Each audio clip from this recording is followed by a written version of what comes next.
Ryan Grubb, who now, see, it was February the 7th when I had video of him standing at the zone saying, I'm your offensive coordinator. Yeah, almost a year ago to the date, really. Yeah. And just short of a year. It happened yesterday. 360 days later, he is back as the offensive coordinator, according to reports, including the fine folks at Yale, Alabama. I would think they would know. They should know. Yes. They should know Ryan Grubb is going to reunite with Kalen DeBoer, and this has Alabama fans extremely excited. Well, it should be. This is a guy that has so much familiarity, that coached with Kalen DeBoer for so long, and you thought, when all of these guys were coming back, that you were getting the whole band, so to speak. And we'll talk to Brock Heward later in the show, and he's, got a relationship with Ryan Grubb. But, he doesn't come over. Nick Sheridan gets his first opportunity, and there were ups and downs for Nick Sheridan, much like there was for the quarterback and Jalen Milroe. But if you're an Alabama fan, you've got to be excited, because I know it's not apples to oranges going from the Pac-12 to the SEC, but you just look at the numbers his last 2 years, or his only 2 years in Washington, and how kind of inconsistent the offense was this year in Tuscaloosa. And look, again, Nick Sheridan didn't do a bad job, and I know there's going to be a place on this staff for Nick Sheridan. Yeah, I want to say that right there. I don't know if it was I don't think it was a Nick Sheridan problem. I just think you had an inconsistent quarterback, and an inconsistent quarterback is going to make you look like an inconsistent offensive coordinator. Well, and I think when you're a first-year play caller, how much of the offense was Nick Sheridan's, there's going to be some growing pains. And I think there was that, especially when you have an inconsistent quarterback in Jalen Milroe. There are some suggesting that there were some self-scouting issues late in the year that might have affected Jalen Milroe's play as well, and that, could be potentially pinned on an inexperienced offensive coordinator. Though your head coach, obviously, who's an offensive guy, has to help in that too. I mean, he's got to shoulder some of that blame. He is top-notch offensive-minded head coach. He's got to be involved in that too. So, again, Nick Sheridan, I don't throw him out with the bathwater. A future as an offensive coordinator somewhere, or his contribution to this Alabama staff next year. And what often gets forgotten is that Jamarcus Shepard is also a co-offensive coordinator. So, you had two guys that had the offensive coordinator title, and all the reports said Ryan Grubb as offensive coordinator. He's not coming back to be a position coach, obviously. And everybody assumes if he comes back, he's going to be your primary play caller. No, I go strictly White Claw there. No laws? There's no laws. Yeah, just go three offensive coordinators. So there's no reason you can't. Hi, I'm Ryan Grubb, co-offensive coordinator. I'm Nick Sheridan, co-offensive coordinator. I don't know if they're going to do that. Co-offensive coordinator. Yeah, which one is your coordinator? I will tell you, these guys aren't going to take a pay cut. Yeah, no, nobody is. Nobody is. Assistant head coach, and he calls plays. I don't care what you call him.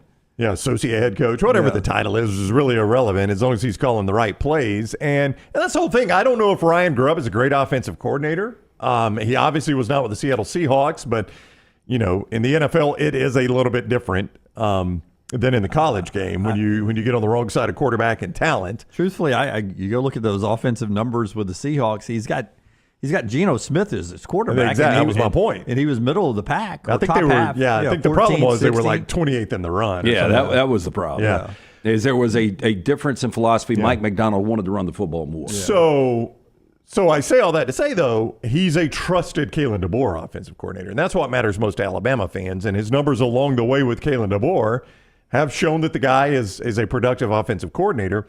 And you've got the guy back that you're probably, the three of us have been together so long, That's right. You can stop a sentence and Lance and I can finish it, and we can all do that for each other. And I imagine that's the way DeBoer and Grubb are, is that if DeBoer's thinking it, Grubb was probably already thinking it. Yeah, Sioux Falls, they were together, Eastern Michigan together, Fresno together, Washington together, and now in Tuscaloosa. What is crazy, this is 3 is the magic number. We learned that with Schoolhouse Rock back when I was a kid.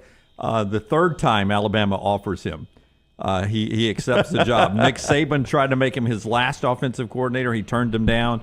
Last year, Kalen DeBoer brought him for a couple of days, and then he went to the Seahawks. And on the third time, not thrice denied, he is the Alabama offensive coordinator, finally coming to town. Figured this was going to happen for a while. Him and his wife have been looking for houses in the Tuscaloosa area, and I don't know exactly why it took so long to put this thing together. I told Conor O'Gara when he asked me about it, I said, keep in mind, he didn't leave until after National Signing Day last year. He made it through signing day. He came and helped Kalen DeBoer, throw together the quick recruiting class, keep some people in the offensive room, and then he left after National Signing Day. I said, this may not happen until you get to signing day, just not to rock the recruiting boat or anything. Yeah. And it happens a few days before the National Signing Day. So the timing didn't surprise me. Brown, listen to this and finish your thought here. This is actually Kalen DeBoer, cut number 9, Tyler. Kalen DeBoer down at Senior Bowl last week in Mobile from our friends at Fox 10 News down there in that area, talking to the media there about Ryan Grubb. He gets asked about that, and you listen, you tell me if, as LT says, if he didn't already know it was coming, it was happening. Well, man, we go way back, so great friend of mine, and think the world of him as a football coach, obviously as a person too. And so I know he's working through his process, just kind of after what last season brought. And so, just kind of seeing what he does there, and here for him whenever he needs me. That's always going to be the case. Yeah, he's working through his process, finding a house. I'm going to be here whenever he needs me. I've already offered him the job. Yeah. I mean, if you read between the lines a week later, it's basically what he was saying. Well, a couple things from the chat room. Number one, a lot of people were like, I guess he was, and I think this is what we all thought, he was just waiting out the NFL hiring process. See, what happens with a Raiders offensive coordinator job. More on that in a moment. See what happens with the Saints, see what happens with the Cowboys. And if you really want to stay in the NFL, see if any of that opens a door for you. And I'm sure as those hires started, he was like, yeah, it's probably not going to work for me, not going to work for me. So then you come back to Alabama. Chris says in the chat room, you guys keep forgetting that Grubb had Penix. Bama doesn't have Penix on the roster. Oh, no, I don't forget that. No, but I will make the point. When Grubb got Penix was not a draftable NFL quarterback. No, Penix was battling injuries. Yeah. There were big inconsistencies with Penix. Yeah, you got to credit Kalen DeBoer, Ryan Grubb, whoever you want, Nick Sheridan, whoever. They took a beleaguered and battered Penix and molded him back into the NFL quarterback. I would. Who said that? Michael? Chris. Chris in the chat room. I'd say Chris also.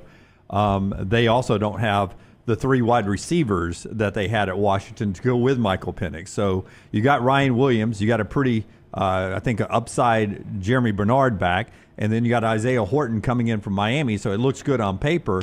But, part of that dynamic offense they had at Washington was 3 really, really good wide receivers and a really good quarterback. Was your guy that was head and shoulders above everybody. Jalen Polk was kind of the outlier that nobody talks about, and then Jalen McMillan was really that third option who has been so good the last quarter part of the NFL season for your Tampa Bay Bucks this year. I mean, if you ask me right now, you had to keep one, Mike Evans or McMillan. Mike's been the greatest Buck of all time in my opinion, but he's only got days left in his career. The other guy's a huge upside. I'd want McMillan because he's only played 1 year. The guy's a stud. He gets open. Yeah, I think Alabama fans were excited, 3 weeks ago when this came up, and then it kind of died out. And I think it was kind of out of sight, out of mind. And then when it got reignited, Alabama fans got to be excited about this move. Have to be.